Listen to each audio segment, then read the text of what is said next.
আজ আমরা সূরা মুমতাহিনার সংক্ষিপ্ত তাফসির শুরু করব। মদিনায় অবতীর্ণ এই সূরাটিতে ১৩টি আয়াত রয়েছে। এই সূরার আয়াতগুলোতে মূলত আল্লাহর শত্রুদের সঙ্গে বন্ধুত্ব করতে নিষেধ করা হয়েছে এবং এক্ষেত্রে আল্লাহর নবী হযরত ইব্রাহিম আলাইহিস সালামকে মুমিনদের জন্য আদর্শ হিসেবে উল্লেখ করা হয়েছে। প্রথমেই এই সূরার ১ ও ২ নম্বর আয়াতের তরজমা শোনা যাক। হে ঈমানদারগণ, তোমরা আমার শত্রু ও তোমাদের শত্রুকে বন্ধুরূপে গ্রহণ করো না। তোমরা কি তাদের প্রতি বন্ধুত্বের বার্তা প্রেরণ করছো, অথচ তারা তোমাদের কাছে যে সত্য এসেছে তা প্রত্যাখ্যান করেছে? তারা রাসূলকে এবং তোমাদেরকে মক্কা থেকে বহিষ্কার করেছে এই কারণে যে তোমরা তোমাদের রব আল্লাহর উপর ঈমান এনেছ।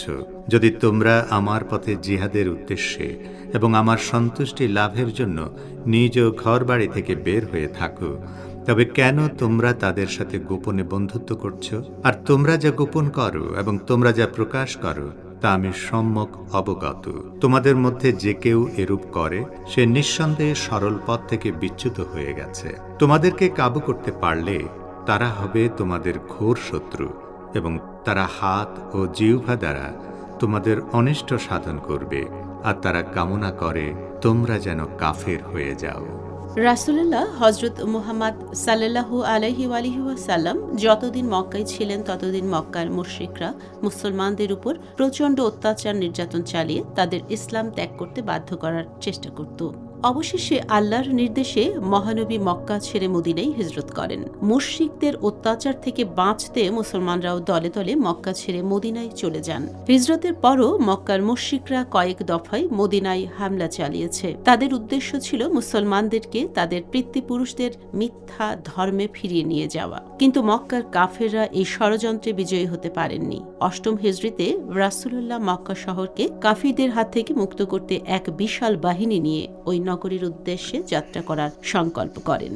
একজন মুসলমান যার পরিবার তখনও মক্কায় বসবাস করত, তিনি রাসূলে খোদার এই সিদ্ধান্তের কথা গোপনে চিঠিতে লিখে একজন নারীর হাতে মক্কায় পাঠান। আল্লাহ তাআলা হযরত জিবরাইল আমিনের মাধ্যমে এই খবর বিশ্বনবীকে জানিয়ে দেন। মহানবী সাল্লাল্লাহু আলাইহি ওয়াসাল্লাম চিঠির লেখককে ডেকে পাঠান এবং কয়েকজনকে পাঠান মক্কার উদ্দেশ্যে রওনা হয়ে যাওয়া নারীর কাছ থেকে চিঠিটি ফেরত আনার জন্য। তারা পথিমধ্যে ওই নারীকে ধরতে পারেন এবং তার কাছ থেকে চিঠিটি ফেরত নিয়ে আসেন। এই ঘটনার প্রেক্ষাপটে সূরা মুমতাহিনার এসব আয়াত নাজিল হয়। এখানে আল্লাহ তাআলা এ ধরনের মানুষকে ভর্ৎসনা করে বলছেন, মুশরিকদের সঙ্গে বন্ধুত্বের কারণে মুসলমানদের গোপন খবর তাদের কাছে পৌঁছে দিও না। তোমরা হয়তো ভেবেছ কাফিররা তোমাদেরকে বন্ধু ভাবছে, অথচ এসব কাফির মুখ দিয়ে মুসলমানদের বিরুদ্ধে যা খুশি তাই বলে এবং তারা যদি তোমাদের পরাভূত করতে পারে তাহলে তোমাদের উপর অনেক অত্যাচার করবে। এবারে সূরা মুমতাহিনার ৩ নম্বর আয়াতের তরজমা শোনা যাক। তোমাদের আত্মীয় স্বজন ও কাফির সন্তান সন্ততি কিয়ামতের দিন তোমাদের কোনো উপকার করতে পারবে না। সেদিন আল্লাহ তোমাদের মধ্যে বিচ্ছেদ ঘটিয়ে দেবেন, আর তোমরা যা করো আল্লাহ তার সম্যক দ্রষ্টা। আগের আয়াতগুলোর ব্যাখ্যায় আমরা বলেছি যে মদিনার কোনো কোনো মুহাজিরের পরিবার ও আত্মীয় স্বজন মক্কায় থেকে যাওয়ায় তাদেরকে কাফিরদের অত্যাচার থেকে রক্ষা করার জন্য তারা কাফিরদের কাছে মুসলমানদের গোপন খবর পৌঁছে দিতেন।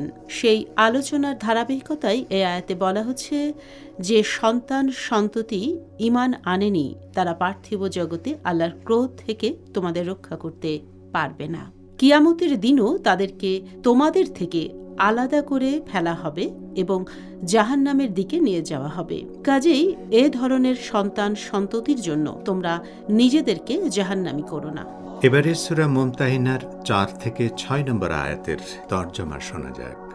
নিশ্চয়ই ইব্রাহিম ও তার সাথে যারা ছিল তাদের মধ্যে তোমাদের জন্য রয়েছে উত্তম আদর্শ।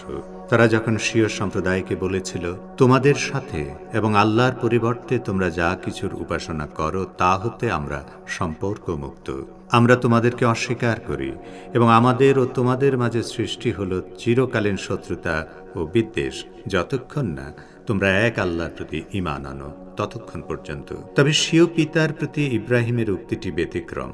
আমি অবশ্যই তোমার জন্য আল্লাহর কাছে ক্ষমা প্রার্থনা করব, আর তোমার ব্যাপারে আল্লাহর কাছে আমি কোনো অধিকার রাখি না।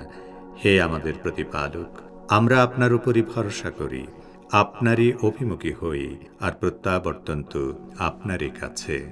হে আমাদের রব, আপনি আমাদেরকে পরীক্ষা এবং কাফিরদের উৎপীড়নের পাত্র বানাবেন না। হে আমাদের রব, আপনি আমাদের ক্ষমা করে দিন। নিশ্চয়ই আপনি মহা পরাক্রমশালী, প্রজ্ঞাময়। নিশ্চয়ই তোমাদের জন্য তাদের মধ্যে উত্তম আদর্শ রয়েছে, যারা আল্লাহ ও শেষ দিবসের প্রত্যাশা করে, আর যে মুখ ফিরিয়ে নেয় সে জেনে রাখুক, নিশ্চয়ই আল্লাহ তো অভাবমুক্ত, সপ্রশংসিত। পবিত্র কোরআনের একটি শিক্ষণীয় পদ্ধতি হচ্ছে মানবজাতির সামনে অনুকরণীয় আদর্শ তুলে ধরা। মানুষের কাছে আল্লাহ তাআলার বাণী পৌঁছে দেওয়ার পাশাপাশি নবী রাসূলদের অন্যতম দায়িত্ব ছিল নিজেদের আচার আচরণ ও কথাবার্তার মাধ্যমে মানুষের সামনে সর্বোত্তম অনুকরণীয় আদর্শ স্থাপন করা। তাদের দায়িত্ব ছিল তারা আল্লাহর যে বাণী মানুষের সামনে তুলে ধরছেন নিজেদের জীবনে তার পরিপূর্ণ বাস্তবায়ন করা। হযরত ইব্রাহিম আলাইহিস সালাম ইহুদি, খ্রিস্টান ও মুসলমান নির্বিশেষে সব বড় ধর্মের জাতির পিতা। এই আয়াতগুলোতে তাঁকে আল্লাহর শত্রুদের বিরুদ্ধে যুদ্ধ এবং তাদের সঙ্গে সম্পর্ক ছিন্ন করার আদর্শস্থানীয় ব্যক্তিত্ব হিসেবে তুলে ধরা হয়েছে। ইব্রাহিম হলেন এমন এক আদর্শ যাকে সকল যুগের সকল মুমিন মুসলমানকে অনুসরণ করতে হবে। হযরত ইব্রাহিম আলাইহিস সালাম তার পিতাকে, অর্থাৎ যিনি তাকে লালন পালন করেছিলেন, তাকে এই প্রতিশ্রুতি দিয়েছিলেন তিনি যদি ঈমান আনেন তাহলে তার গুনাহ মাপের জন্য তিনি আল্লাহর দরবারে ক্ষমা প্রার্থনা করবেন। কিন্তু তিনিও যখন ঈমান আনতে অস্বীকৃতি জানান তখন হযরত ইব্রাহিম তার সঙ্গেও সম্পর্ক ছিন্ন করেন।